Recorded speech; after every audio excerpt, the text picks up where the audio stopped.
All right, welcome back to episode 258 of the Guy and Guns podcast. I'm your host, Troy. And I'm your other host, Doug. We use this podcast to talk about guy guns and responsible Christian gun owners' interests. In this week's show, we was talking with Scott Radabaugh about long-range rifles and basics and all that cool stuff. We'll get with him in just a moment. We first want to thank our bandwidth sponsor, Farms Radio Network. We appreciate them sponsoring all of our data out there for you guys to download at your convenience. And if you've not checked out some of the other shows on the Farms Radio Network, please do.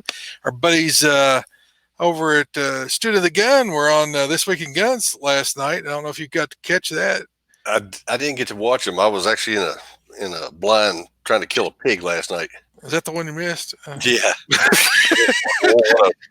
I also want to thank Crossbreed holsters. Hey, we've heard us talk about if you're carrying a holster on your person, in your vehicle, or your wife got one in her pocketbook, Crossbreed makes a holster for you. Go check our buddies out at crossbreedholsters.com. Carry the cross. I'm carrying the cross. I carry the cross. Also, PowerTac lights. We're going to give another light away tonight at the end of our NRA Armed Citizen. So hang out and see if you win a light. And congratulations to Fred Chapman last week for his light that he won. Also, Palmetto State Armory.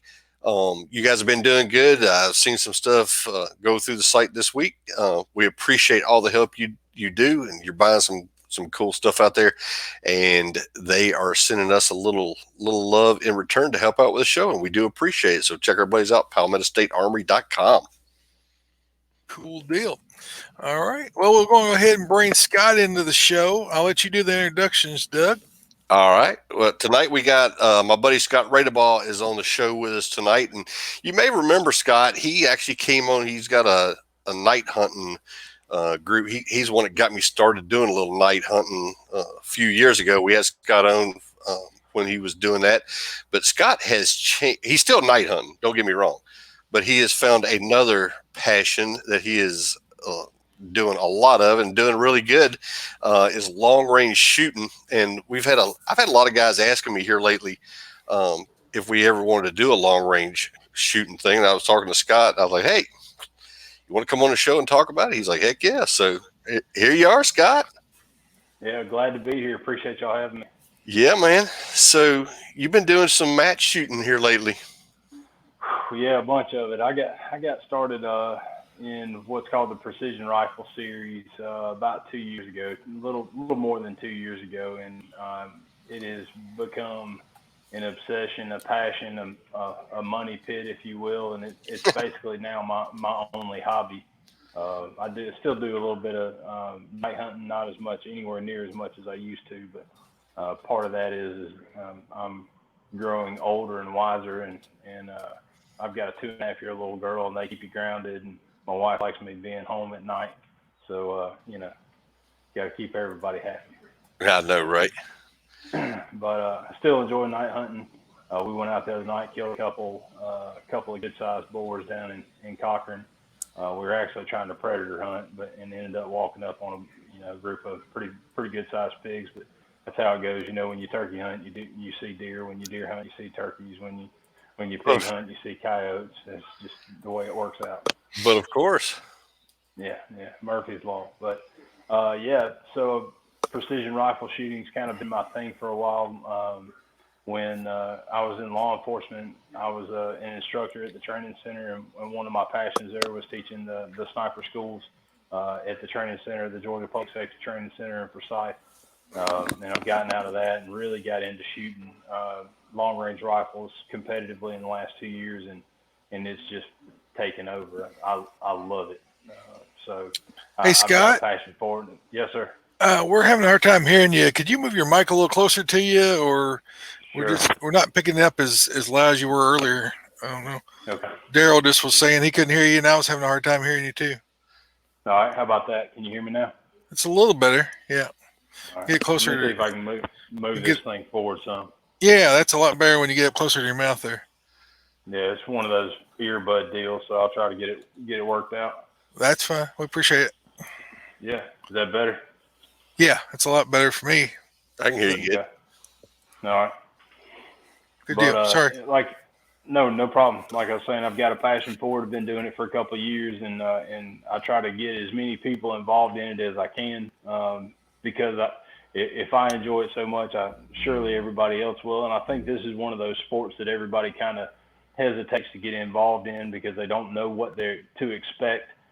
They don't know, how far this rabbit hole goes, and I know I hesitated for probably a year or so or a year and a half or so before I actually went and shot my first match, and I wish I wouldn't have waited so long. So for a new guy wanting to get into it, what kind of platform would you suggest they start out with? If they don't have a ton of money to throw into a big match unit. Yeah, so unfortunately this thing's like adult rich man Legos. If you wanted to go that route, there's some guys that are shooting $12,000 and $15,000 rifles, and other guys that are making do with what they can afford. Probably the best entry rifles, in my opinion, any Remington 700 that has a box magazine, something that can be fed with a magazine is ideal. 6.5 Creedmoor is ideal. You can shoot 223s. You can shoot 308s. You can shoot 6mm Creedmoors. The caliber is really not that important. The most important thing is that you have a gun that is accurate, quasi accurate. Shoots somewhere around an inch at 100 yards. You've got a scope that you can actually dial the turrets on, so you can adjust the trajectory of your bullets, and you just bring what you got. Anything you don't have, somebody around you will have, and they'll let you borrow. And the most important thing is, not to get caught in the weeds. Don't worry about having the perfect setup because it's ever evolving. Just bring whatever you have, make do with what you got, and you'll still have a good time. And everybody there is going to help you. That's one of the coolest things about this sport is if there's a piece of gear you want to try out, or hey, that guy's got a really nice rifle. If he's got the extra ammo, I promise you he'll let you shoot it on any stage you want to. And that's one of the real cool things about this sport is everybody's, welcoming and has open arms. It's not exclusive at all. With all the calibers that are out there now, what would you suggest if they were going to pick up a new Remington 700 or something like that? What kind of caliber would you suggest they start out with if they don't already have a gun? It depends on what you want to do with it. It's really difficult to get one gun that does everything very well. And what I mean by that is, if I was going to hunt with a gun, then I would, and then, shoot matches every now and again, once or twice a year, I'd probably pick a 6.5 Creedmoor. They're really efficient. They're really accurate. There's a lot of good factory options out there as far as ammunition goes. And it's still the weight class of bullets are heavy enough to where you can effectively shoot animals with it. So 6.5 Creedmoor is a really good way to go. There's a million Wildcat calibers out there that are available. I personally shoot a 6XC, which is just a really consistent, really efficient at flying through the air, 6mm bullet. And it's basically a souped up 243 if you want to look at it in layman's terms. But 6mm Creedmoors, there's guys shooting 6 BRs, which is a bench rest caliber, 6 BRAs, which is an actually improved version of the BRs. So the caliber is not really important. Again, you can shoot this stuff with a 308 or a 223. It'll be more difficult, depending on the match. But everybody's trying to get a 6 caliber or a 6mm bullet to shoot really accurate groups very consistently and with the least amount of powder possible. So that's where the BRs and the small calibers come in because they're real efficient. They do a really good job, and you don't burn as much powder as you do in, like, say, a 6.5 Creedmoor or a 6 Creedmoor. Gotcha. But you can talk to anybody you want to, and they all have their favorite pet caliber. So the real thing is it accurate, and can you hold the reticle on whatever target it is out of the various positions? So you also get to do that if you're doing shooting like that. You're probably also into doing a lot of reloading. Yeah, you don't have to be, but reloading, you save. It depends on how you look at it. So after your initial purchase of all of the presses and dies and powder droppers and EIEIO, you've got a pretty significant investment in your reloading setup. But if you want to eke every little advantage out of every caliber, all the velocity, all the accuracy, all the consistency, then reloading is the way to go. But it's time consuming and it's expensive as an initial investment. It can be expensive. Um, but nowadays, with the improvements in bullet technology and the improvements of mass production of match ammo, there's really not anything that I can do with a reload that a factory loaded match bullet can do, or a factory loaded match round can do. They're so good these days. Do you shoot more factory? Or do you shoot more reload? I shoot reloads, and the reason for that is because I'm an accuracy snob now, and a lot of times if you're shooting reloads, you can, like I said before, you can eke out all of the little every little bit of accuracy that you can out of that caliber. Um, and so it's it's beneficial to reload, but at the same time, um, it takes time, it takes effort, it takes energy. It's a lot of trips to the range trying to dial in your load and to make sure you've got all the correct seating depth and you've got everything just right. With that box factory ammo, you can just load it in your magazine and go shoot. Deal.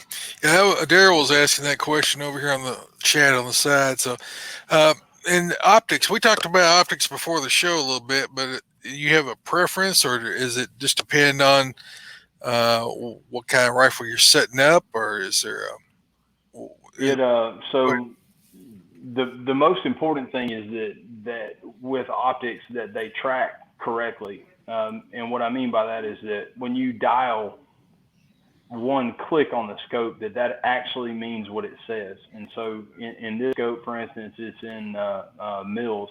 So each click of the scope is 1/10 of a mil, or 0.36 inches roughly. So if I dial that scope one click, I need that bullet to move 1/10 of a mil, or 0.36 inches at 100 yards. If you don't have a good scope and you make that click and that bullet actually moves a half an inch, then you're introducing error into your system, and so it's really hard to account for that downrange. So what you want is a scope that is true internally, meaning that every time you turn a click, you know exactly how much correction you're going to get, and that doesn't come inexpensively either. So I shoot a Vortex Razor Gen 2. It's a 3-18, and it's a great scope. There's nothing wrong with it. There's other scopes that I would consider better on the market that aren't exactly in my price range. There's a myriad of reticle options that are ideal for the game we play. But there's nothing wrong with this scope. I'm not losing matches or missing targets because of this scope. I miss targets because of this problem right here or this problem right here. Most or of the breathing? yeah, yeah. I mean, there's a million reasons to miss, and sometimes when you hit, you think it's more of a miracle than anything else. But yeah, there's scopes on the market out there. Again, everybody has their favorite. I ended up with this one because a buddy of mine had it, and he was transitioning to a different scope, so I got it from him, and it was a price that I could afford. You can spend $500 on the scope, or you can spend $5,000 on the scope. It just depends on your budget and what you want to do. So for reticles, you spoke about those a second ago. Is there a preferred reticle for this kind of match shooting, or is it something that I mean, I know different companies have their own uh, reticle setups as well. Is there like just a preferred standard reticle that you like?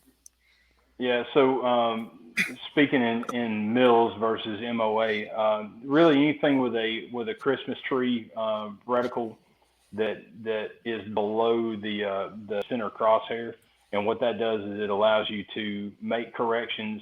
It's a refined version of Kentucky windage, in the sense that it actually gives you a crosshair below your initial crosshair. So there'll be a Christmas tree with a grid of crosshairs below your center aiming point, and you can hold over in the reticle, over and up, or left or right and up, and it allows you to add elevation and windage, and so you can make those ballistic corrections depending on the target range and the wind speed and wind direction without ever having to touch the dials on your scope. And so some stages there's not enough time to dial your scope, and you actually have to shoot the reticle.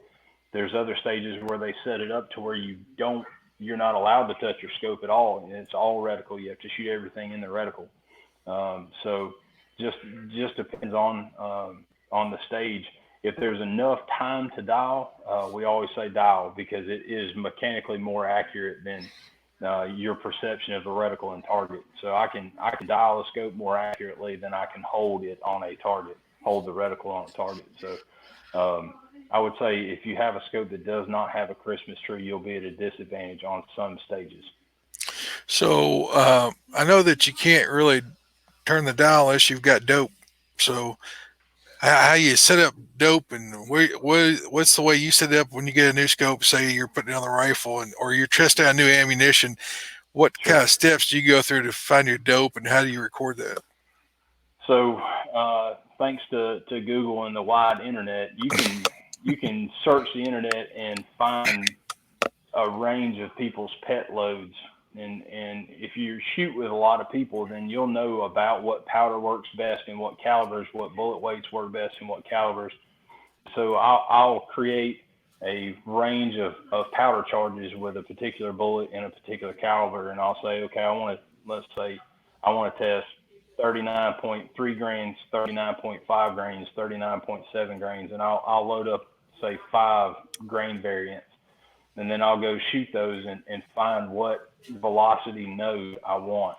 So with this XC, if I shoot 115 grain DTAC, I want that bullet going 2,950 feet per second. That seems to be everybody's magic number, velocity node. What was that again? How much?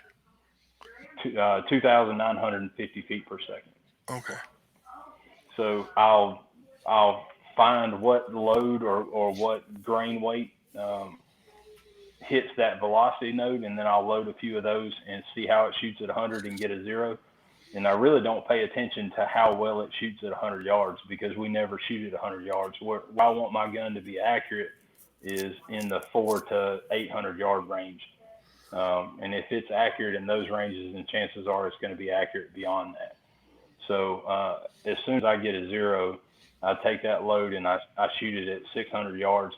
And I try to shoot the best 5 shots that I've ever fired in my life. And if that gun shoots a sub 3, if that ammo and gun combination shoots a sub 3-inch group at 600 yards, then I don't mess with it anymore. That's a half MOA gun in real world conditions. It's a half MOA load, and really that's all you need. You can fine tune it and try to get it better than that, but there's really no sense in it. So go ahead. I was going to ask you. So when you're at these matches, do you have it taped to your gun on the buttstock? If you're shooting, say you're shooting 400 yards, and you know your next target you're going to is 800 yards, do you have it set to show you what you got to dial to and all that good stuff on the fly? Yeah, they make all. Yeah, so in PRS, the ranges are known. So they'll say, all right, you have to shoot 3 shots on this target from X, Y, and Z position. So let's say I have 1 target. Then I can just dial my scope and I don't have to touch the dials. But if I have 3 targets, and let's say I go to the first position, I have to shoot target 1, then target 2, then target 3, and then change positions, and then shoot target 1, target 2, and target 3, and then change to a third position and repeat the process. Then yeah, you'll know the yardages beforehand in most cases, and you'll jot down, you go back into your ballistic calculator, whether it be your phone or Kestrel, or you can have hard written data even, and you just reference your data and write those numbers down. And a lot of guys will put those little wrist coaches, that you see football players wear.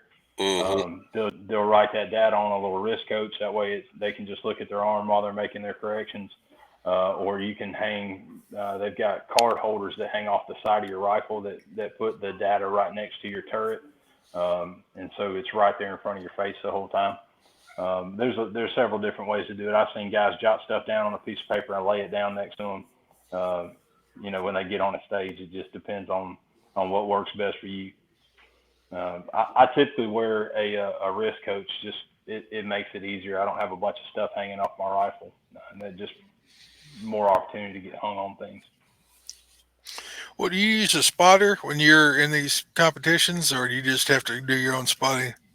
Yeah, you do your own spotting. So there are people that are calling your impacts for Right. you, but they're not giving you corrections. So whoever's running the stage will be on glass, and they're watching to see where your bullets or they're watching to see if your bullets impact on the target. But one of the reasons why we shoot these light calibers, like the souped up 243s, for instance, is because they're very light recoiling guns. We shoot heavier guns. I'd say your average gun in PRS probably weighs 20 pounds, 20 to plus pounds. And when you shoot a light recoiling caliber, then it allows you to watch what happens downrange and gather information. If you miss, you want to know how bad you missed, and you want to be able to measure that with your reticle and say, okay, I missed that target by 3/10, and you'll need to make a wind correction. If you can't see that, then you just lost that shot and you don't have any way to fix it. And even if you're hitting the targets, you want to know where you're hitting the targets.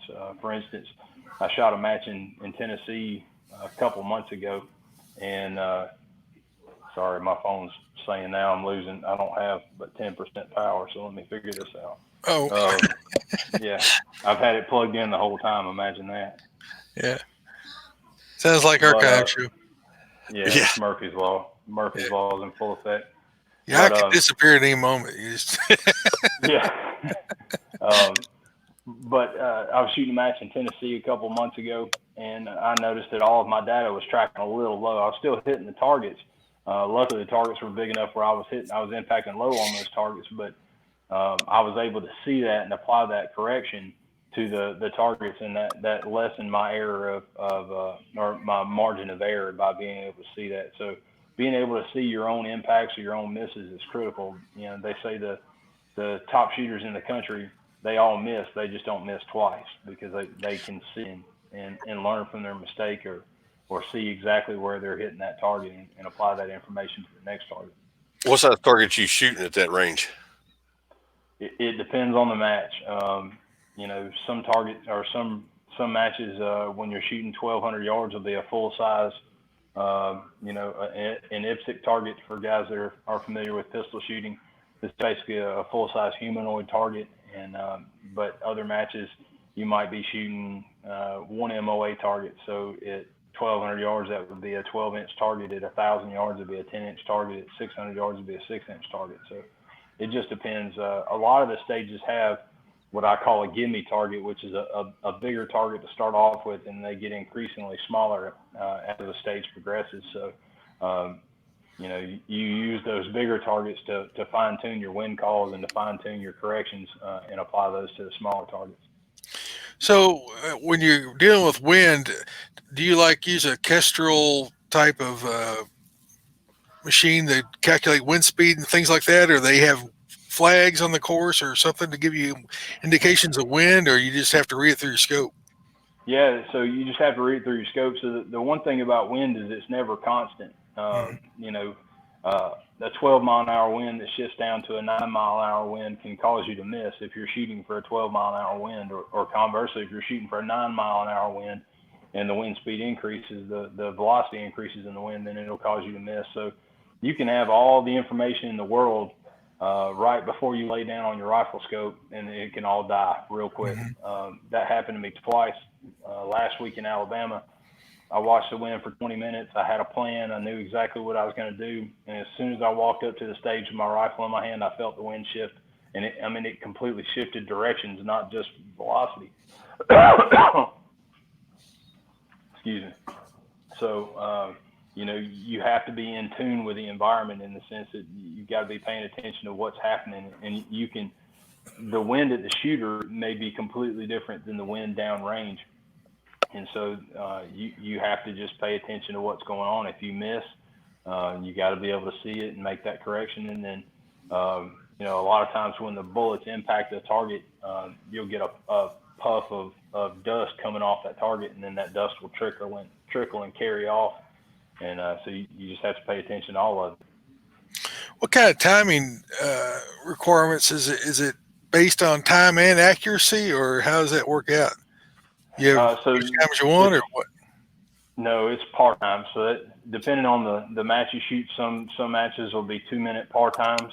So you have to shoot the course of fire within 2 minutes. Other matches will be 90 seconds. And it's typically 8, 9, 10, 12 rounds, somewhere in there in that 90-second to 2-minute time hack. And sometimes, it just depends on how many positions. There's some stages that you have to shoot 5 positions in 90 seconds and 2 shots from each position, and that can be challenging. You have to get up, or you have to get down, get stable, shoot, get up, move positions, get stable again, shoot, and the whole time the wind's changing and the targets might be at different distances. So there's a lot going on. So within one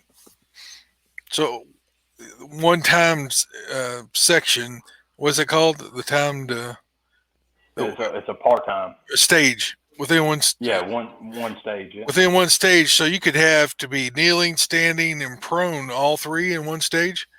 Sure. Yep. And so do you have to move from one position to the next during that stage? Yeah. Typically they're all pretty close together. Like I'll give you an example. So let's say I had a car with all the windows rolled down. So I might have, I'll keep it simple. Let's say I have one 10-inch target at 500 yards, and I have to shoot 3 rounds off the trunk, which would be like a modified prone, kind of like my rifle sitting here. It's on bipods in the front, and then it would be supported in the rear. Mm-hmm. So it would be a modified prone off the trunk, and then you might move over to one of the windows or a door frame, and you have to shoot a standing position out of the window frame, and then for 3 rounds, and then you may have to move to the hood and shoot for 3 rounds, or prone next to the car and shoot 3 rounds. So it just really depends on the stage. They bring out all kinds of props. Sometimes they're great and it's real stable, and other times they are not so much. So the name of this game is being able to be stable in very unstable positions. So you have a shears mat when you go prone, or do you just lay on the ground and like a man? Yeah, most time you just got to man up. Okay. Rain, sleet, snow, or shine. Yeah. A lot of the matches where Doug can tell you it's been raining here for 2 months straight, basically, or a month straight, basically. And every match I've shot, it's been a mud bog here recently. So I wear my frog togs and I just let those things eat whatever mud I lay in. So you wear elbow pads, knee pads, things like that, or you just go with what you got?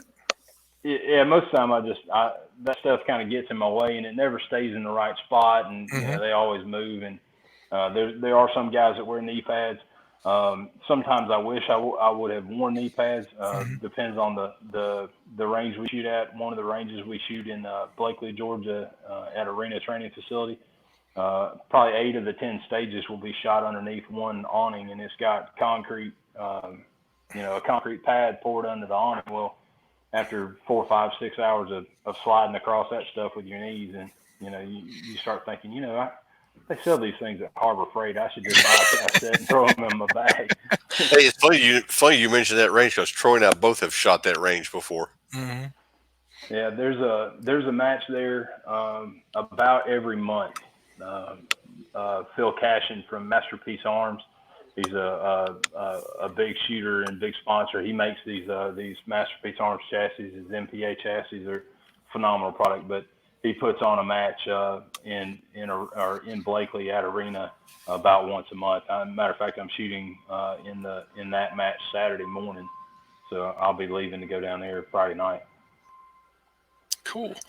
Yeah, I learned about knee pads. My first Appleseed shoot back when I was ginormous. I didn't have them, and it was on a gravel, and my elbows and knees were hamburger by lunchtime. Yeah. So because I'm fair skinned, I wear pants and those long sleeve sun shirts no matter where I go, and so those help, especially when like on a car stage in August. You know, you go laying your forearms across the hood of an old Crown Vic or whatever they have laying out there on the range, and you realize it's real hard to get stable when you can't touch the top of the hood or the roof or anything. So those sun shirts help me for that reason, and it keeps some of the abrasion off your arms and knees and everything else. So, what kind of prizes you win at these events? You win products, or you win cash, or you win just the trophy, or how's it go? It depends on the match there again. So typically what I shoot is I shoot what's called the regional series. So I shoot in the Southeastern Regional Series. They have a national series also. And those national series are much larger 2-day matches. There's a lot more money invested, so they have a much larger prize table. Most of the matches that I shoot are just trophy matches, bragging rights, and depending on the sponsors that help out with that match, you may get certificates for free gunsmithing, or they may give out stocks, or it really just depends on the match. At the Southeastern finale, I won a case of federal ammo, 200 rounds of 6 Creedmoor ammo. So, every little bit that helps. So appreciate that, sponsors. Cool. It's a big deal. So, if you get good enough, can you pick up sponsors or help pay for your equipment, things like that? Yeah, so I wouldn't call myself good enough yet to be sponsored by big names, but I've got a friend of mine that builds my rifles for me, and I help him out. His name's Ian Smith. He owns a company in Tennessee called Elemental Industry, and he builds phenomenal guns. So he builds my rifles for me, and I shoot on his team, Elemental Industries. And there are other people that have much larger teams that have buyback incentives, meaning that if you pay for the match and if you score high enough, they'll help support you by paying for your match for you, or they supply barrels or bullets, or who knows. If you're sponsored by MPA, they may give you a chassis to shoot with for the year. So it just depends on your personal relationship with those business owners, and then if they want to recruit you to their team. That's cool. Hey, so one of our listeners over on YouTube, Brian, wanted me to ask you if you know Sheldon Nalos, Nalos. Not right off the top of my head. That name doesn't sound familiar. He said he it's his brother-in-law. He shoots the regional long-range matches too. See, he shoots national too. Yeah, where's he out of? I think Brian lives here in Georgia, doesn't he? Hey, Brian, you're listening, so you'll get this in just a second on YouTube. Where's he shoot out of? Yeah, I'm not sure. He'll answer me in a second when YouTube catches up. Yeah, no problem. So the last match I shot at MPA, there was 117 shooters there. So and only being in the game for a couple of years, it's hard for me to know everybody. But I may have shot with, and there's no telling. I'm much better with numbers than I am names. So if you can tell me a social security number, then maybe I know that. Yeah. Well, he'll get back with us here in a second. Yeah, no problem. Oh, Washington. Washington. What's that? He shoots. He shoots out of Washington, so he's shooting national. Yeah. He's on the other side of the country. Yeah. This poor old redneck here from Georgia, I don't think I've met anybody that shoots from Washington yet. Hey, so what does it run you to shoot a match? Depending on the match, so I shoot one match that's in Graham, Alabama, that's right on the edge of the Georgia-Alabama line. It's right off I-20. That match costs $40 or $45, I think. Some of the bigger matches is $90 to $95. A lot of the big 2-day matches are more expensive than that, and that's why I don't shoot a lot of them, because some of those matches are $250 to $300 to shoot in that match. So it can turn into an expensive weekend by the time pay a $250 match fee, and then you bring 200 rounds of ammo, room and board and travel. It can turn into $1,000 weekend real quick. And I'm like I said, I'm doing this on a sardine budget with caviar taste. So I just shoot those regional matches. They're just as much fun to me with as the big 2-day matches, and there's not quite as much pressure. There's not so many people. I shot the Gap Grind a couple of years ago, and I think there was 460 shooters in one place, and for a 2-day match, it was unbelievable. Cool. Unbelievable. You have to drag me along one of these times when you go. I'll ride along with you. Hey man, we're going Saturday. You know where the place is. All you got to do is come on. I wish I could go this Saturday. Mm-hmm. Yeah, anytime you get ready, the probably a real good match to come to would be that Graham, Alabama match. It's just probably 30 or 40 shooters just kind of come and hang out, and there's about 4 or 5 guys that really know what they're doing, and then everybody else is just out there learning and having a good time. And the course of fire is not too difficult. And some guys are shooting ARs with scopes, some guys are shooting ARs with ACOGs, some guys are shooting Savage hunting rifles, and they're just doing the best they can. And that's a good match to go to and to learn. And the name of that range is called Rifle Ranch, not the Rifle Ranch, but Rifle Ranch. I was shooting Sunday afternoon with a buddy of mine, him and his dad and grandpa were all shooting, but he was telling me I think it's next month, or it may be next month, I can't remember. Over in Talladega, they have a rifle match over there that goes out to 600 yards with AR. And it's kind of like what you're talking about. You got to stand, shoot. But he was telling me that at 600 yards with your AR, they shoot a 36-inch plate for you to hit. And he said, you never have to go down range. He said, it's all digital. So you got a little monitor right there that shows you where you're hitting if you hit it. Yeah. And I was like, he'd been trying to get me. He told me, he said, you need to load up your rifle, man. Come with me one time and go over and shoot that match. Yeah, that's a completely different. Oops, sorry. Yeah, I got a nice view of my fan there. Sorry, my phone fell. See if I can keep that from happening again. That's more of a. I don't want to call it F class. My brain's drawing blanks right now, but there's a couple of different facets of shooting. There's the F class, which is typically a 600 and 1,000 yard match, but they build rifles to basically shoot.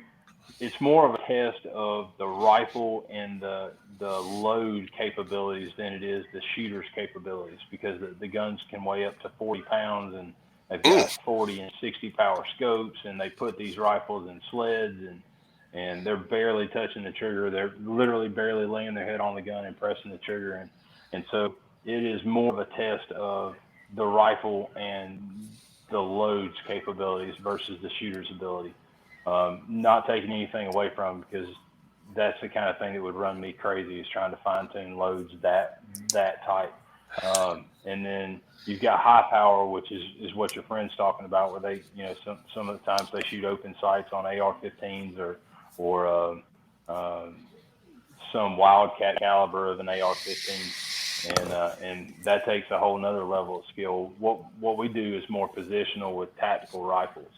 So our rifles, there's a lot more movement involved, and the targets can vary from 300 yards to 1,200 yards, and you've got to do all that on the fly. So each one of them has their own set of difficulties. And the funny thing is a lot of PRS shooters can take their match rifles and go shoot an F-class match and compete with F-class shooters. The rifles are that good. But it's real difficult to get an F-class shooter that is typically shooting off a bench with a 40-pound rifle to come do PRS-style shooting, because they don't know what to do when their scope's moving around. They have to. It freaks them out. They can't handle it. Drag around a 25-pound bag of shot to set their rear stock on. Yeah. Well, I can't talk too much. So I've got a bag that's called this is a good example actually right here. This is it's called a Game Changer, and it's probably the most aptly named piece of shooting equipment there is, because it's basically a table wherever you go. You can open this thing up. You can see my hand. I'll get my hand out of the way, and you can set it on a 2x4, and it creates a shooting platform for your rifle. And they are incredibly stable. This bag probably weighs about 6 pounds, and it's just full of beans. But you can throw it on a table. You can throw it on a desk. You can or on a 2x4. You can use it as a rear bag for your rifle. And I don't leave home without this thing or some variant of it, one or the other. So I can't talk too bad about a bag of birdshot that those guys are shooting off of. Everybody's got to have something to rest the rifle on. Something to stabilize it. You don't Yep. throw your arm over and set it on top of your other arm or things like that when you're in those different positions, or no. You always use that. There's a lot. Yeah, there's a lot of guys that carry different bags, and they'll have something called a pump pillow or something, and they'll stuff it underneath their arm to try to fill a void, to take the wobble out of that support or that strong side shoulder. But I'm kind of a purist in the sense that I don't want to carry 20 bags, and I don't want to have to feel like I'm using a crutch by having so many bags. So I carry one bag, and I use it for everything. And so I've got this one, and I'm trying to, like I said, this is an Armageddon Gear Game Changer.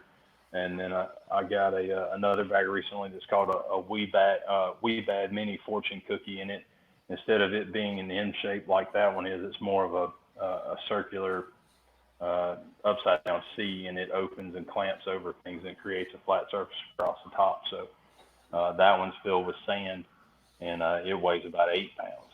So the heavier the bag, the more stable it is. Sure. Daryl, I asked what you think about shooting long range 22 LR.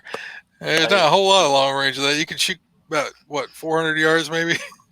Well, yeah, but the great thing about shooting a 22 is it's quiet, and shooting a 22 at 400 yards is like shooting a 6XC or a 6.5 Creedmoor or something like that at 1,000. So you can get a lot of really good practice in at much shorter ranges. Around here, it's tough to find a place that you can shoot 1,000 yards at. I've got a lot of fields here close to my house, and because of terrain and things of that nature, most of the time all you can get is about 600 yards, which is still great practice. But if I had a 22, I could go out an accurate 22. I could go out in my backyard and shoot 1-inch circles at 100 yards, and it'd be great practice. And that's where a lot of the industry is focusing now, is on these accurized 22s, because not just because they want to sell a cool product, but a lot of ranges, if they have a 200-yard rifle, they can hold a full-blown precision rifle match. And so you can get a lot of really good practice shooting 22s. There's nothing wrong with it. I just talked to one of my buddies into spending a bunch of money on one, and he's been cussing me ever since, but he hasn't been. I've been getting pictures and videos of him shooting that thing, and he loves it. He bought a Voodoo barreled action. Voodoo Gunworks is the company that's making these 22s. Y'all may be familiar with them, but the barreled actions are about $1,500, and then you turn around and stick one in a chassis, and now you're at a $2,500 22 without any glass. So you can turn a 22 into a $5,000 22 real quick if you're not careful. Yeah. But I think they're great. They're a great training aid, and they're quiet, and you can turn a range. You can turn any piece of property into a range real easy. Do you shoot suppressed? Most of the time, the guys that shoot 22s in matches, some of them do, but most of them don't. And one of the reasons why is because everybody shoots subsonic ammo anyways, that shoot precision 22s, because the bullet doesn't. It starts off transonic, and that way it's stable when it leaves the muzzle, versus transitioning from supersonic into transonic. That bullet will lose stability. So everybody that shoots precision 22s starts off shooting subsonic 22 ammo, and so they're quiet anyways. And so if you put a can on the end of it, a lot of times those cans are so, I don't want to say poorly built, but they're not heavy duty like like a standard 30 cal or 300 Win Mag can is, and so that you run the risk of damaging them, bouncing them off of barricades or whatever the case may be, skipping them off the inside of a wall or whatever. So a lot of guys don't shoot suppressors in action. Losing there a little bit. Looks like we're losing. Do you shoot a suppressor? We could say that again. Do you shoot a suppressor when you shoot matches? I don't. I started shooting the suppressor, and I enjoy shooting a suppressor more than. But the problem is when you shoot a suppressor, it does you no good when the other 10 people around you shooting don't have suppressors, and so 9 inches to the end of your gun, and everybody else is shooting. Gotcha. Blowing you out. Yeah. Yeah, I shoot a muzzle brake. Yeah, we're getting some lag here. Blows. Yeah. Hey, so we were on the range. I do now, and the name of the game. Mm-hmm. Hey, we were on the range Sunday, and I had Puff 2.0 out there with me, and it's just got a red dot on it, and I got it sighted in at 25 yards, and we had steel hanging at 200 and 300, and I was like, no, I'm gonna take a pop at that 200 and see if I can hit it, and I just raised up on it, had it sitting on a bag, first shot, rang the steel. I was like, oh, okay. So let me see if I can hit the 300. I popped the 200 a few times. I said, let me see if I can hit the 300 with just a red dot on it. And the first shot, I had my friend Luke was doing my spotting scope. And the first shot he said, you were just under the target. We were shooting, I don't know, it was probably a 12-inch steel silhouette. He said you were a little bit low. So I put the dot up at the top of the target, pulled it again, and hit it dead center. I was like, hey, I'm golden now. If I just had a scope, I'd be good. And we just lost Scott. Scott disappeared on us. Scott has left the building. He was breaking up pretty bad there at the end. He might come back in here. I wonder if his phone finally ran out of juice. He may have. He may have talked it to death. He's down 10%. Yeah, he may have be gone. All right. Well, if he comes back in, we'll pick back up where we left off. I think we was about done though, but lots of good info though. Yeah, very informative. Appreciate his knowledge. I'd like to go down to that Blakely and not shoot it, obviously, because I don't have anything to shoot something like that with. But that's like 10 miles from Florida, dude.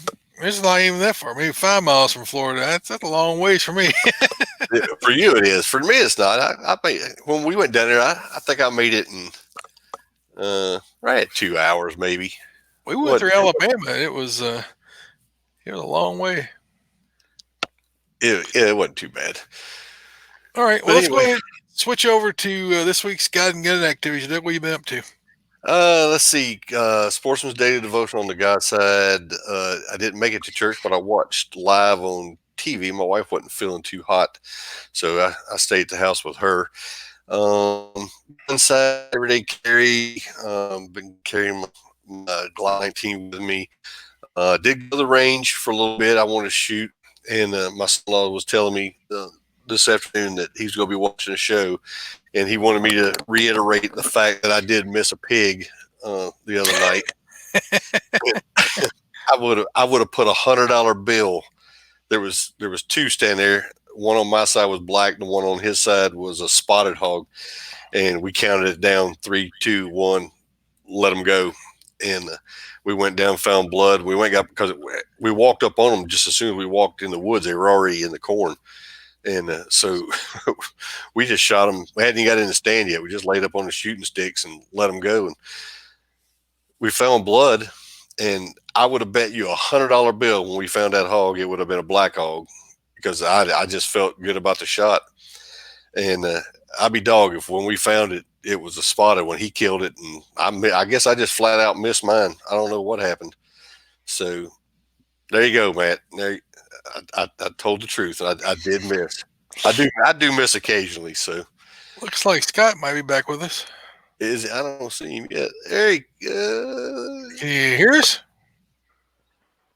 You back with us? I can. There he is. Yeah, can y'all hear me? Yeah, sorry, technical Yes, sir. difficulties. Yeah. Yeah, it happens around here. I don't know what happened. Your mic is still a little bit light. If you can pull. Oh, he's Nope, gone he again. gone. He still got technical difficulties. Yeah, well, maybe back. So go ahead. Yeah. And keep going with your So stuff. anyway, I missed a hog, and then I missed one. I missed another one last night, but I'm going to blame that one on the rain. And I think the hog was actually turned facing me right as I got ready to shoot him, and I think I shot. I was shooting. I could see his eyes lit up in the IR, and I moved my dot back to where I thought he was, which way he was standing. There was several of them standing around right there, and I moved it back. I think he actually turned on me, was facing me, and I was seeing his eyes. And when I moved over to the side to shoot him, in the shoulder where I was going to take him, I think I just flat missed him. But hey, it happens. I'll get another one. I'll have an opportunity. So no big deal. I'm about over my spider bite. So Good. I went back to the doc again for the third time, and everybody knows how much I enjoy going to the doctor. I've been 3 times in the last 2 weeks, but I'm about healed up now. He didn't have to cut me or nothing, and I didn't go to the hospital. I did have to take 2 rounds of antibiotics, so I finally got that over with. And let's see, what else have I done? Oh, so I've been talking to Jesse at the Bulwarks, and we have just about got it narrowed down. Everything. He's advertised the 1-day pistol class we're going to hold in Macon, Georgia, and I can pretty much say it's going to be at my range at Marion Road Gun Club on May the 2nd. It's going to be kind of an all-day thing, so it's going to be from anybody from a beginner that just got their concealed carry and wants to start carrying and needs some schooling to make sure they know what they're doing. From all the way from that person all the way up to a seasoned veteran that wants to come out and shoot.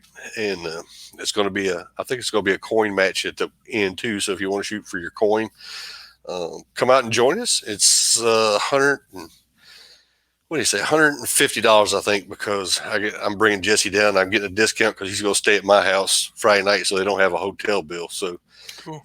Saves a little extra money for students coming in to shoot. Is that a 1-day course? It's going to be a 1-day course. Okay. Yep. Cool deal. But it'll be a lot of fun. Cool. All right. So that's your gun gun stuff? Ask me, man. What about you? What you been up to? I see. I have to read my notes to see. Daily Bible reading. Had church security Sunday, and then I'm free till maybe the end of the month. Uneventful as usual. Every once in a while we have some weird stuff, but mostly uneventful. Had my grandmother's 95th birthday party on Sunday, so went to that, hung out, and what else did we do? I guess that's more the God side. We had we went and visited another church. I don't know if I talked about that. We went and visited another church up in Elizabethtown. I don't know if we talked about that last week or not, but went and visited there to check it out, not for us to move or anything, just to introduce our kids to some other things, to some Sunday school class that's their age group, because we just really don't have that where we're at.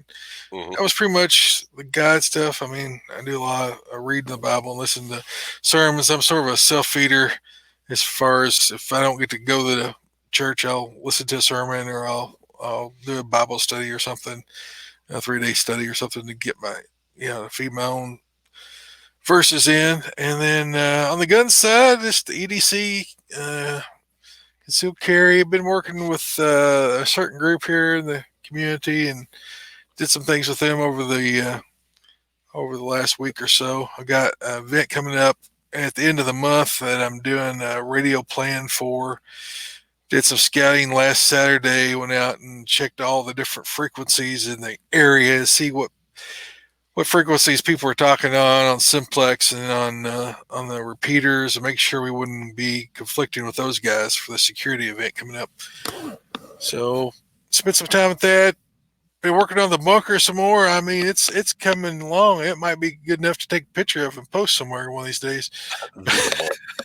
I could get around, not fall over stuff, and got the studio side of it straightened up a little bit. What else we done? That's pretty much it. Let's go to EDC. What are you packing right now? Packing right now, I have my Glock 19 as usual, and with my student of the gun night vision sights on it, and I'm running Hornady critical defense in it. Oh no! I have my knife on me. I got a little pocket knife on me. I ain't got my other knife on me. I've already emptied my pockets. Oh yeah. Yeah, and I'm also out. Oh hey, and you see the green screen, man, is kicking and working good tonight. So yeah, people done been bragging on it, saying it looks good. It looks good. I couldn't look like a bedroom no more. I couldn't get it in the man room earlier, so that is my project for this weekend, is to clear out my garage that I'm actually going to turn into my man room down there. So you better spray for spiders. I know, right? you and your luck with spiders. I was telling you and Scott earlier, man. I've been trying my spidey senses, and it just ain't working. I can't shoot no web and nothing. So, oh man, that's probably what it is. Matt's going to listen to this, so that's probably what it is. It's a spider bite that's got me off kilter. That's why I'm not shooting straight right now. It's all the antibiotics in my system. Are you seeing 8 hogs? How many eyes does those spiders have? How many hogs do you see when you look through a scope? I don't know. When I turned the IR on last night, there was eyes everywhere. We had 5 or 6 that were standing there last night. You got eyes all over your. You're just not using all your eyes in the same time. Dude, my buddy Andy was hunting. He was hunting with an AR also, but he's got a thermal on his, and we were playing with that thermal. He could see the hogs coming through the woods before I could ever even see them. He could see the heat signatures. They were walking up toward the road and stuff. But that thing is pretty slick, man. I'm going to have to get me one of those eventually. Cool. All right, so my conceal is the Glock 30S and the Super Tuck, the Crossbreed Super Tuck. Got the Surefire on it. This may be going away. I may be moving to another gun. Doing some checking out this new gun and seeing how it's working. I started carrying the Miltech Karambit. I like this. I've been packing it for about 2 weeks now, and you can cut both ways. It's a very strong, secure knife. I've been learning more about how to flip it without cutting myself open, and how to slash back and forth. And then it's got a really nice sheath with it, so it holds it. I like it. I've been carrying this instead of carrying the Switchblade. This is a lot stronger knife, being a one piece of steel, not a folder. So I like the way it feels. I like the security of it. And when I whip that out, I imagine most people are going to say, I'm not going to mess with that. That's a mean looking joker. Yeah. In Kentucky, I can carry it fine. I just don't know how other states are about. There's some weird laws out there about knives. So you got to really check out your local laws regarding the carrying of fixed blades. Some you can only be an inch long or something, or inch and a half long. Kentucky, I can carry pretty much anything, but as long as I got concealed carry permit. Hey, I'm going to have to drop me out of the show for just a second. I'm going to call. I got to take this call real quick. All right, no problem. So I'm going on solo for now. Wow, I'm on the big screen now. All right, so what else did I do? Concealed carry. I'm carrying the E2D Defender Light. I'm carrying the little Olight SR1 baton, and I know that's going against Doug's favorite power tack, but I've had this dude for 6 years now or something, and it's still going strong. I'm carrying a soft T tourniquet and my cargo pants. I'm carrying the Steer the Gun Enhanced Lifesaver in my rear pocket, where I can get a hold of it. All right, so we didn't have any feedback this week. I mean, I had some, but I don't have permission necessarily to talk about it. Maybe if I get more clarification on that, we'll talk about that. Doug's got a joke. I'm going to save that for him. He is still on a call. He is on call a lot, so sometimes he has to drop off. All right, so I'm going to go on with the Bible verse this week. We're going to be coming out of Psalm 40, if you guys want to look that up. Psalm 40, verses 1 and 2. And let's see what else here. All right, Psalm 40, verses 1 and 2. This is, I believe, the ESV version. No, it's the Amplified version. I waited patiently and expectantly for the Lord, and he inclined to me and heard my cry. He brought me up out of a horrible pit of tumult and destruction, out of the miry clay. He set my feet upon a rock, steadying my footsteps and establishing my path. And so this verse speaks to me, and I've been through those times of turmoil. I've been through those times of seems like everything is just falling apart around me, and I've been in those times where you feel like your prayers are not getting answered, and it's always it's been always, I guess, God's way of growing me when I go through those periods when you have to wait on the Lord, when you have to wait and depend upon Him, that your answer does not it doesn't come quickly, when you're suffering through these things. And but God hears our prayers and God answers our prayers, but it's in His timing. It's when He's ready to do it, and it's when it's when it's going to be perfect, right? When we think that we're being tortured, or when we think that we're being destroyed, a lot of times God is making things so much better, and we can't see it at that point in time. We're having to go through that. We can't understand why. But David here is singing this psalm, and that the miry clay. Now, having been in Georgia, looks like Doug's back off the phone. Having been down in Georgia, Doug, we know what miry clay is, especially on a rainy day. Yeah, especially down at Blakely Gun Range, right? That's right, man. It's some slick stuff down there. We Sorry about that, everybody. All right, no, it's no problem. I'm already in the Bible verses. We'll switch back at the joke here in a second. But he says here in verse 2, he says he sets his feet up on the rock. When we were walking around in that clay, you know how it is when you're walking on a slick clay Georgia field. Oh yeah. Most people have been in Georgia know about that clay field. Well, when you get up on the rock, though, your feet are secure, right? You are no longer slipping and sliding, about to fall. You're steady. You don't, and he said, steadies my footsteps and establishes my path. We just have to wait and trust on the Lord. And we see these things going on these days with people being persecuted, Christians being persecuted, gun people like Doug and I and you guys watching being persecuted, trying to take away our rights, trying to put us in a different class of citizens, where we are no longer equals. It's important that you know that God is for you, and He will help take care of your enemies, and He will take care of your enemies if you let Him. A lot of times we want to try to do it ourselves, and we always mess up, and we just make things messier. But if you wait upon the Lord, if you are patient and trust in the Lord, He will bring you up out of those pits. He'll get you out of that clay. He'll get you up on firm ground, and He'll give you a good firm foundation under your feet. But you don't always know why you have to fall in those pits. You don't always know. And a lot of times it's our own decisions that put us there. A lot of times it's just circumstances around you. You don't have any control over. You just never know. But given the time, you keep your mind set on God. You keep your trust and your faith in God, and He will reestablish you. He'll put you back on your feet, and He'll put a firm foundation under you. Of course, again, this verse is Psalms 40, 1 and 2. Doug, you want to jump in there, I think?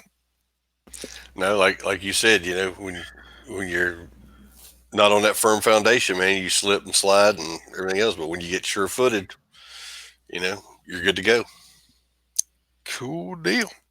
All right, you got a joke for us? I do got a joke. So let me go back up here because I was already got done in the Bible verse with you. So the joke is going to church instead of fishing. A boy came late to Sunday school.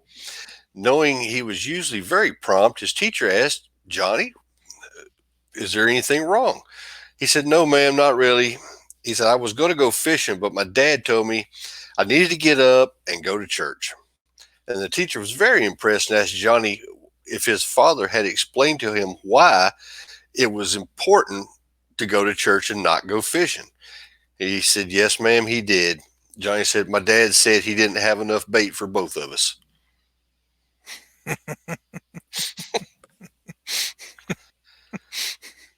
Poor Johnny.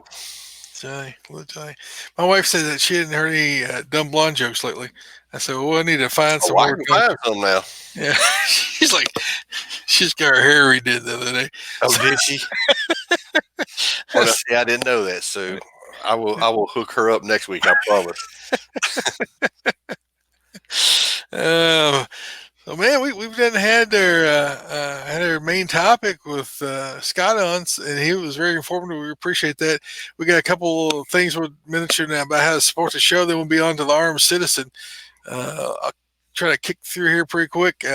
Jim was just saying we need to get some shirts. He wants shirts because the background looks so good. He wants to get some shirts.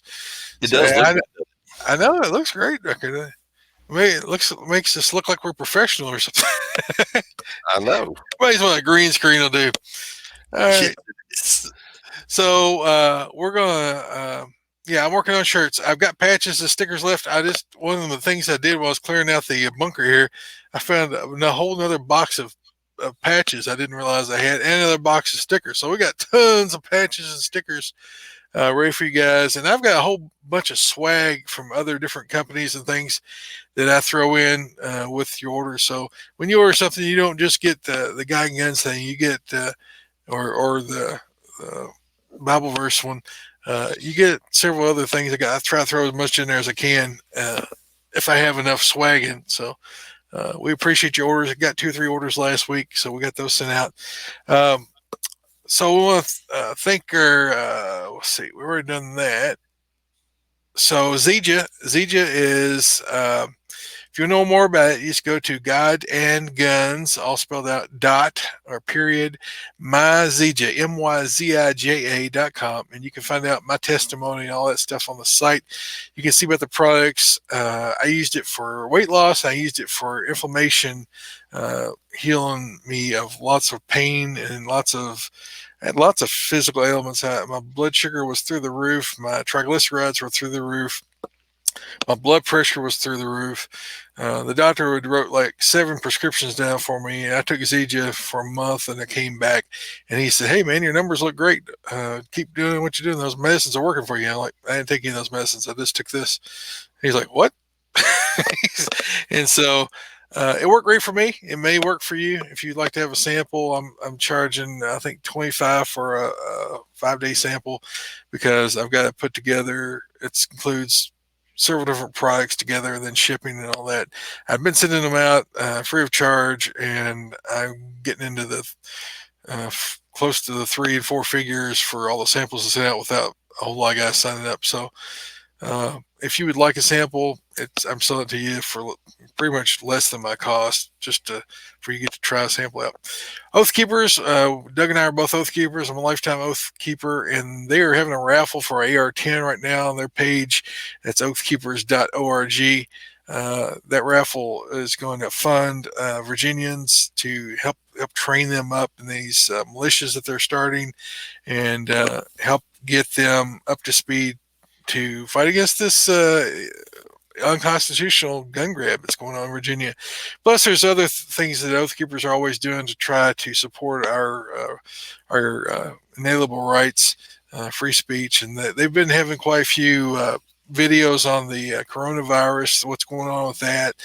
Some of the audio they've been suffering with, they're trying to work with some audio issues there, but just check those guys out and support them. And then let you start on yours, Doug. Crossbreed holsters. We talked about it the first part of the show. Crossbreed is one of our sponsors. They're a Christian organization, and they make holsters for just about every gun you could possibly want and every kind of situation that you want to carry it in. The drop slide, they do the belly band, the freedom carry, appendix carry, and Troy and I's personal favorite is a Super Tuck Deluxe. We love them.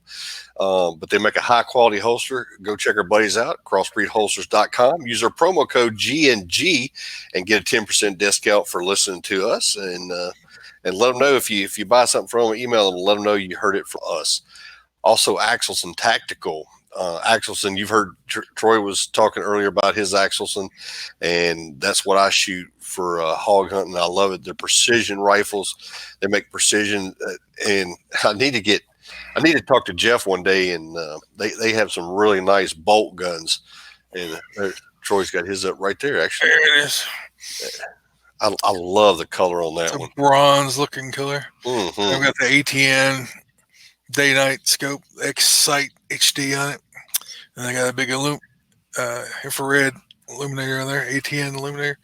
And that thing will throw, man. That thing throws like 400 or 500 yards. It's amazing.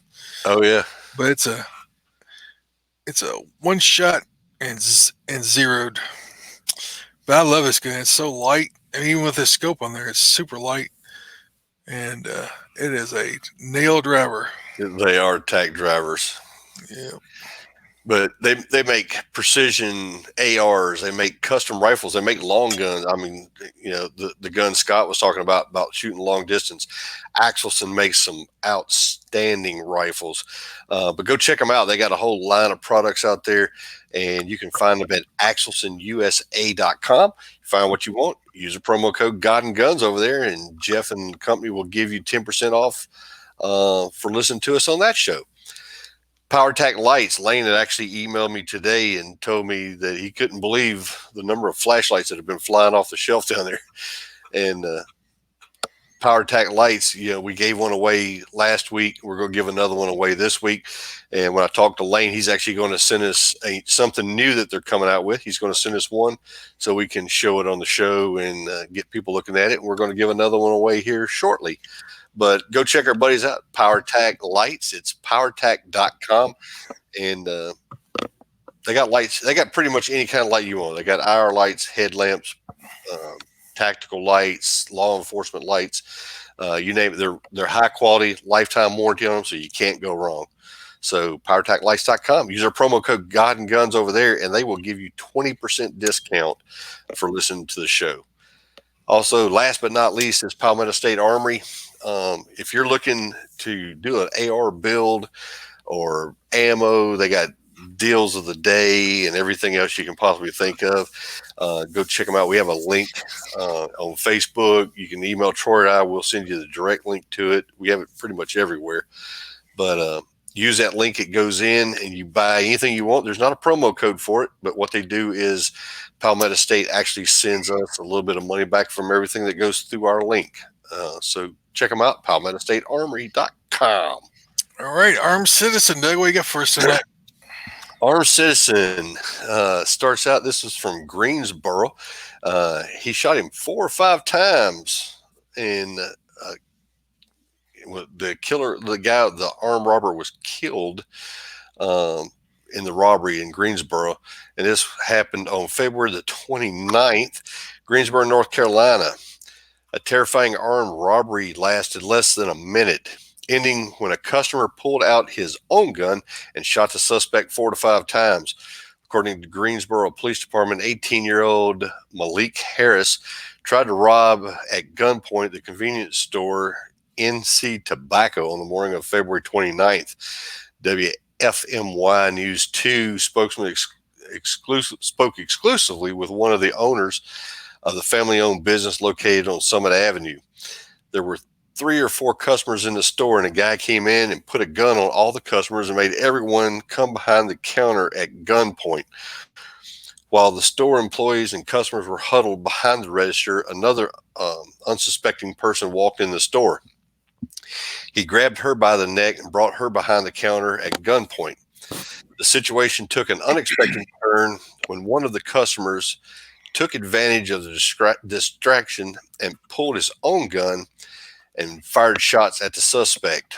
The customer shot him 4 or 5 times. It happened in like 45 seconds. Bullets ended up shattering glass and piercing in the store walls. The suspect was the only person struck. The 18-year-old was taken to the hospital where he later died of his injuries, according to Goldsboro police. I wish it could have ended up differently, said the store owner. I didn't want an 18-year-old kid to die. He didn't even start his life yet. That was just a very, very poor decision in the state of North Carolina where everyone has a gun. And Greensboro police said the investigation is ongoing. It's sad. Sad. Kids make decisions like that. Man, you can't. I don't understand. Why people do that. Sorry. Especially in states where they know people are going to be armed. Sometimes you can kind of get it when they go to these gun-free zones and stuff. And people do that kind of nonsense because they don't think anybody's going to shoot back at them. But Yep. Learn the lesson the hard way. yep. All right. Well, that's going to wrap up our show for the night, I think. You got anything else you want to talk about? Yeah, we're going to give away a power tech. Yeah, everybody's waiting for the power tech. Waiting on the power tech. Let's see. So there it is. It's the E5 Tactical Long Gun Kit, 980 lumen flashlight. This is what I have on Puff 2.0, and it works great. So we gave away the one I bought last week, and this one is the one that PowerTech Light sent to us to give away to one of our listeners. So Troy, I need you to pick a number from, actually tonight it's going to be 1 through 19. Did you check the my brain's having a fart moment here. Instagram, because we had several over on Instagram too. I did not check Instagram.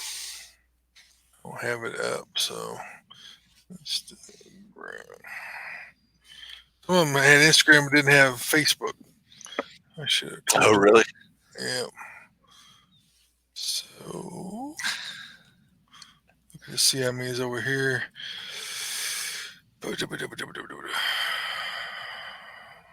Right. On Instagram, we have 6 over there. And let's see. So we'll have.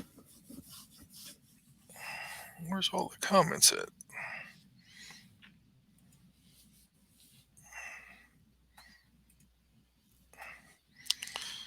All right. So do you have. Have you pulled up Instagram, or I'm the only one looking at it right now? You're the only one that has. I don't have Instagram on here. Okay, so we got Def Jeff Bowen. Is he on? Is he in there on the Facebook? Jeff Bowen. Yes. Yep. Okay, and Nick Kostick, and I don't know who JW for Fun is. Nick Kostick is not on the Facebook one. Okay, so put him down as what, 20 then? Yep. And then put down is Brad Hollick on there? Yep. Okay. And Shawnee Lanyards? Maybe it's Sean E. Lanyards. So put him down for No. So Sean E. Lanyards. We'll make sure everybody gets in this thing that's entered. So Are you writing those down?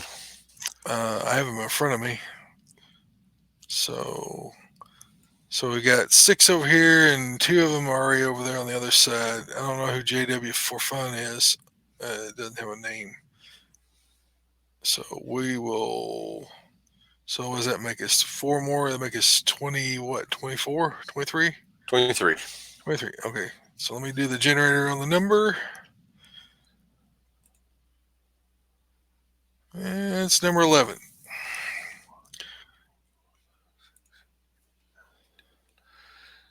Joshua Saathoff. Set off. Oh, Sathoff. yep. Joshua Sathoff. He's been on here before. I mean, he's been a long time listener. Yep. Well, he won a flashlight tonight. Cool. So type that in the comments. So we'll have that out there. Thank you guys for entering. Thank you guys for sharing. We really appreciate it. And as we get some more products and things in here, we'll start trying to do some more drawings. Daryl Sandoff said 17. I guess that was his number. All right. Why can't Sandoval. I never said Sandoff. Sandoval, right? Sandoval. Yep. All right. All right, we're going to start wrapping it up. If you guys got any more comments, let us know. Sorry, Daryl, you didn't get it. But we appreciate all you guys sharing and liking and posting and all that stuff. It really helps us out. And we will work on shirts as a reminder. And hopefully I will have some in the next week or two. Place an order on those. I just got the final thing, so we're going to go. I think it said it was like a 7 to 10 day turnaround. Oh, yeah? Yep. All right, so we're going to wrap it up. Send your feedback to Troy at GuyandGunsPodcast.com or Doug at GuyandGunsPodcast.com. please tell your friends about us, leave us an iTunes review, and like us on Facebook at Facebook.com/GuyandGunsPodcast. Subscribe and follow us on YouTube and hit the little notification button so we'll know when we go live and we put new stuff up there. We had some feedback. Several people said that they wanted me to do that morning prayer time. Mm-hmm. And it seemed like several people wanted to do it around 7:30. I may have to do a little earlier than that because, well, I'll be up earlier than that, and 7:30 is where I mess up my workout time, things like that. But we'll try it out and see how it goes, and you guys can listen to it at your opportunity. And then we might just set up an email address for prayer requests, things like that. So where was I at? Twitter. We had several people follow us on Twitter through this, so we appreciate that. Twitter is at God and Guns Pod, Pod. Instagram, as you just heard a while ago, we have an account over there, and we have where else? MeWe. We have MeWe in case things go south on MeWe. And our website, Doug? Will be GuyandGunsPodcast.com. Until next time, Doug, have a blessed week. And keep your guns close, but keep your Bible closer. You guys have a good night. We appreciate you guys being out there listening to us live and spreading the show. We really appreciate that. And you guys have a great night. And we're out of here. Good night.